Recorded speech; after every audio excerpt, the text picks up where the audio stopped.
வணக்கம் நண்பர்களே. ஒரு வீட்டோட செவுத்துக்குள்ளே இருந்து மர்மமான முறையில் தினமும் சத்தம் வந்துக்கிட்டே இருக்குது. அந்த செவுத்தை உடைச்சி கடைசியில் என்னதான் இருக்குது அப்படின்னு சொல்லிட்டு அங்கே பார்க்குறாங்க. அந்த செவுத்துக்குள்ளே இருந்ததை பார்த்து எல்லோருமே ரொம்பவே அதிர்ச்சி அடைஞ்சிடுறாங்க.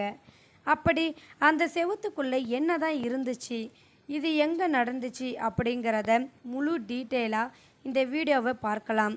இந்த வீடியோவை ஸ்கிப் பண்ணாமல் முழுமையாக பாருங்கள் ஃப்ரெண்ட்ஸ். ஒரு வீட்டை வாங்கணும் அப்படின்றது சாதாரணமான விஷயம் இல்லை. வீட்டை கட்டிப்பார், கல்யாணத்தை பண்ணிப்பார் அப்படின்னு சொல்லுவாங்க. ரெண்டுமே அவ்வளவு கஷ்டமான ஒரு செயல் அப்படின்னு தான் சொல்லலாம். அதுக்காக தான் இந்த ரெண்டு வார்த்தையையும் பழமொழியாகவே வச்சுருக்காங்க. இப்படி நம்ம புது வீட்டை வாங்க போகிற எல்லாரும் கவனத்தோடு இருக்கணும். சில பேர் அலட்சிய குறைவால் சில தப்பான வீட்டை வாங்கிடுறாங்க. இங்கேயும் ஒரு தம்பதிகள் அப்படிதான் ஒரு தப்பான வீட்டை வாங்கிட்டு படாத பாடுபட்டுருக்காங்க. அப்படி அந்த வீட்டுக்குள்ளே என்ன இருந்துச்சு? இது அமெரிக்காவில் பென்சில்வேனியா அப்படிங்கிற ஒரு நகரம். அந்த நகரத்தில் ஒரு பழமையான கிட்டத்தட்ட ஒரு 100 ஆண்டு வச்சுக்கோங்களேன், அந்த அளவுக்கு இருக்கும். அந்த பழமையான வீட்டை ஒரு தம்பதிகள், அதுவும் வயதான தம்பதிகள், அந்த வீட்டை வாங்கணும்னு சொல்லி ஆசைப்படுறாங்க.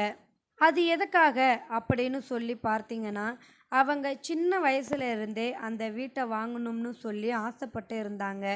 அவங்க ஏரியாவிலேயே அந்த வீடு தான் அந்த காலத்தில் ரொம்ப ஹை ரிச்சாக இருந்திருக்கிறது. ஆனால் இன்றைய காலகட்டத்தில் அது ரொம்பவே மாறிடுச்சு.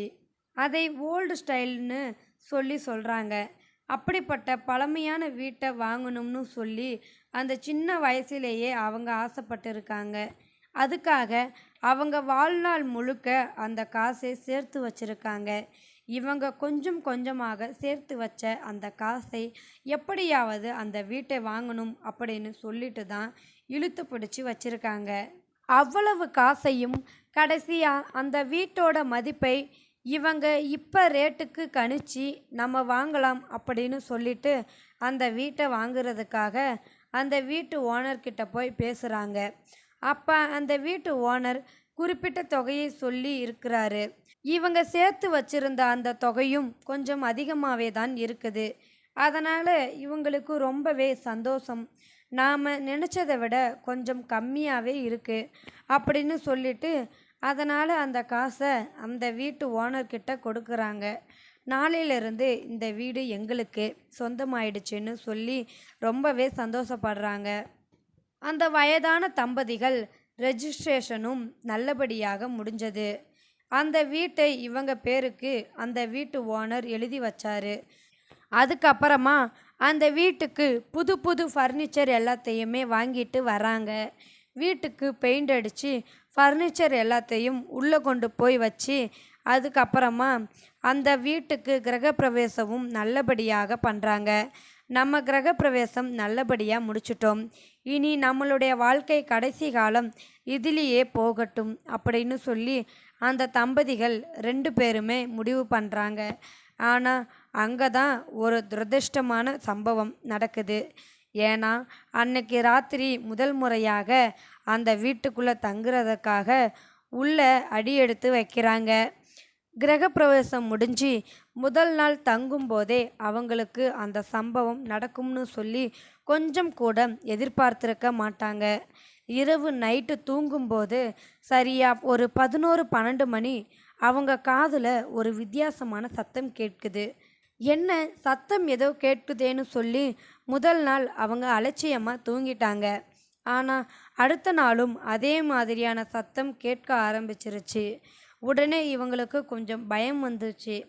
நேத்திக்கு தான் ஏதோ சத்தம் வருது அப்படின்னு சொல்லி பார்த்தா இன்றைக்கும் அதே சத்தம் வருது, என்னவா இருக்கும் அப்படின்னு சொல்லிட்டு அவங்க லைட்டை போட்டு முழிச்சு பார்த்துருக்காங்க. எங்கேருந்து சத்தம் வருதுன்னு அவங்களால கண்டுபிடிக்க கூட முடியவில்லை. அப்படி ஒரு சத்தம். ஆனால் அதுக்கப்புறமா தான் அடுத்த நாள் அவங்க இதை எப்படியாவது கண்டுபிடிச்சாகணும்னு சொல்லிட்டு கூர்ந்து கவனிச்சுக்கிட்டே இருந்திருக்காங்க. கடைசியாக ஒரு செவுத்துல இருந்து தான் அந்த சத்தம் வருது அப்படிங்கிறத அவங்க உணர்றாங்க. செவுத்துல காது வச்சு கேட்கும்போது உள்ளே இருந்து யாரோ தட்டுற மாதிரி ஒரு சத்தம் கேட்க ஆரம்பிச்சிருக்கு. அப்போ தான் அவங்களுக்கு பயமும் வந்துருச்சு. ஐயோ, இது ஒருவேளை பேய் வீடாக இருக்குமோ அப்படின்னு சொல்லி அவங்க பயந்தே போயிட்டாங்க. அதுக்கப்புறமா பார்த்திங்கன்னா, அந்த வீட்டில் பேய் இருக்குது, என்ன பண்ணலாம் ஏது பண்ணலாம் அப்படின்னு சொல்லிட்டு யோசித்து பார்த்துட்டு வேறு வழி இல்லாமல் அங்கே ஹெல்ப்லைன் நம்பருக்கு ஃபோன் பண்ணுறாங்க. அதுக்கப்புறமா அந்த டீம் அங்கே வராங்க. அவங்களும் பார்த்திங்கன்னா அந்த இடத்துக்கு செக் பண்ணி பார்க்கும்போது அந்த செவுத்துல இருந்து வித்தியாசமான சத்தம் கேட்டு இருக்கு. சரி, இந்த செவுத்துக்குள்ளே அப்படி என்னதான் இருக்குது, உடைச்சே பார்த்துடலாம் அப்படின்னு சொல்லி அவங்க முடிவே பண்ணுறாங்க. அந்த வீட்டுக்காரங்கள்ட்டையும் பர்மிஷனும் கேட்குறாங்க. அவங்களும் வேறு வழி இல்லாமல் அதுக்கு பர்மிஷனும் கொடுக்குறாங்க. செவுத்தையும் உடைக்கிறாங்க. அந்த செவுத்தை உடைச்சி முடிக்கும்போது பார்த்திங்கன்னா அங்கே இருந்த எல்லோருமே ஓட ஆரம்பிக்கிறாங்க. ஏன் எல்லோரும் ஓட ஆரம்பிக்கிறாங்க அப்படின்னா, கிட்டத்தட்ட 4 லட்சம் தேனீக்கள் உள்ளே இருக்குது.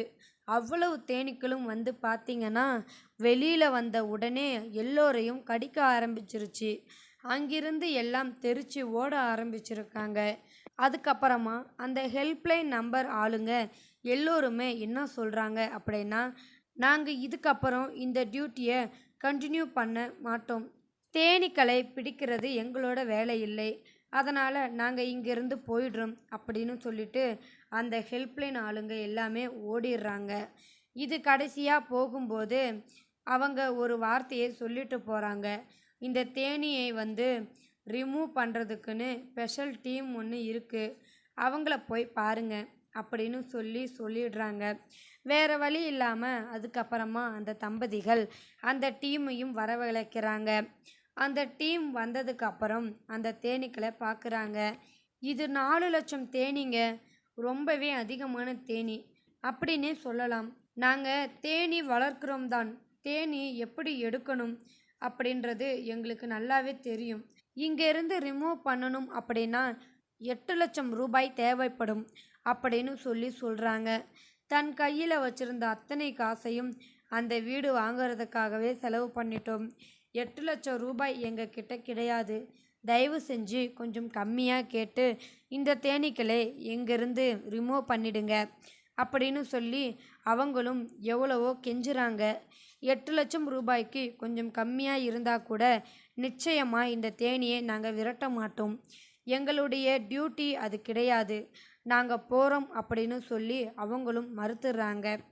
இப்போது அவங்க கையில் கொஞ்சம் காசு இருந்திருந்தா அவங்க கிட்ட கொடுத்து அந்த தேனீக்களை விரட்டியிருக்கலாம். ஆனால் அவங்க மொத்த காசையுமே அந்த வீட்டை வாங்குறதுக்காக போட்டுட்டாங்க. ஏதோ மிஞ்சி இருந்த காசை எல்லாத்தையும் கிரகப்பிரவேசம், வீட்டு ஃபர்னிச்சர், பெயிண்ட் அடிக்கிறதுன்னு அந்த வீட்டுக்கே செலவு பண்ணிட்டாங்க. இனி அவங்கக்கிட்ட கொஞ்சம் கூட காசே இல்லை. இனி என்ன பண்ண போகிறாங்க அப்படின்றத அவங்களே முடிவு பண்ணிட்டாங்க. அடுத்து அதுக்கு பக்கத்திலேயே, அந்த வீட்டுக்கு பக்கத்திலேயே வேறு ஒரு வீட்டை பார்க்குறாங்க. அதை போய் தங்கிட்டு இந்த வீட்டை நினச்சி தினமும் வருத்தப்படுறாங்க. எப்படிப்பட்ட வீட்டை நம்ம வாங்கணும்னு ஆசைப்பட்டோம். சின்ன வயசுலேருந்தே கஷ்டப்பட்டு அந்த வீட்டை வாங்கணும்னு ஆசைப்பட்டு அதுக்கான காசையும் சேர்த்து நம்ம வீட்டை வாங்கினா இப்படி நம்ம ஒரு நாள் கூட அந்த வீட்டில் நிம்மதியாக தங்க முடியாத சுச்சுவேஷன் அமைஞ்சிடுச்சேன்னு வருத்தப்பட்டுட்டு இருந்தாங்க. ஃப்ரெண்ட்ஸ், நீங்கள் சொல்லலாம், அப்போது ஏற்கனவே இருந்த அந்த டீம் ஆளுங்க இந்த ஹனி சத்தத்தோடு தான் இருந்தாங்களா அப்படின்னு அதாவது அந்த வீட்டு ஓனர், ஆமாம் ஃப்ரெண்ட்ஸ், ஏற்கனவே அந்த வீட்டில் தங்கியிருந்த அந்த வீட்டு ஓனரும் இந்த தேனீகள்கிட்ட இருந்து எப்படியாவது தப்பிக்கணும் அப்படின்னு யோசிச்சுட்டு இருக்கும்போது தான் இந்த வயசான தம்பதிகள் போய் அவங்கக்கிட்ட விலையை கேட்ட உடனே அவங்களும் குறைஞ்ச விலையில் சொல்லியிருக்காங்க. அதனால தான் குறைஞ்ச விலையில் அப்படின்றது அவங்களுக்கு அப்போ தான் புரிஞ்சது. இந்த வயசான தம்பதிகள் அதை யோசிச்சிருந்தாங்கன்னா நாம் போய் கேட்டப்போ கொஞ்சம் கம்மியான விலையை சொன்னதுக்கு காரணமே இதுதான் போல். எப்படா இந்த தேனி வீட்டை இன்னொருத்தனுக்கு கொடுத்துட்டு நம்ம எஸ்கேப் ஆகலாம்னு எதிர்பார்த்து காத்துக்கிட்டு இருந்திருப்பான் போல் அந்த ஓனர். நம்ம வசமாக மாட்டிக்கிட்டோம்னு சொல்லி இந்த வயசான தம்பதிகளும் அப்போது நினச்சி ஃபீல் பண்ணியிருக்காங்க. ஃப்ரெண்ட்ஸ், அதுக்காக தான் சொல்கிறேன், ஏதாவது ஒரு பழமையான வீட்டையோ அல்லது புது வீட்டையோ நீங்கள் வாங்க போகிறீங்க அப்படின்னா அந்த வீட்டில் இன்ச்சாக செக் பண்ணி அதுக்கப்புறம் தான் கடைசியாக வாங்கணும். இந்த வீடியோ பிடிச்சிருந்தால் லைக் பண்ணுங்கள், ஷேர் பண்ணுங்கள், மறக்காமல் சேனலை சப்ஸ்கிரைப் பண்ணுங்கள். தேங்க்யூ ஃபார் வாட்சிங்.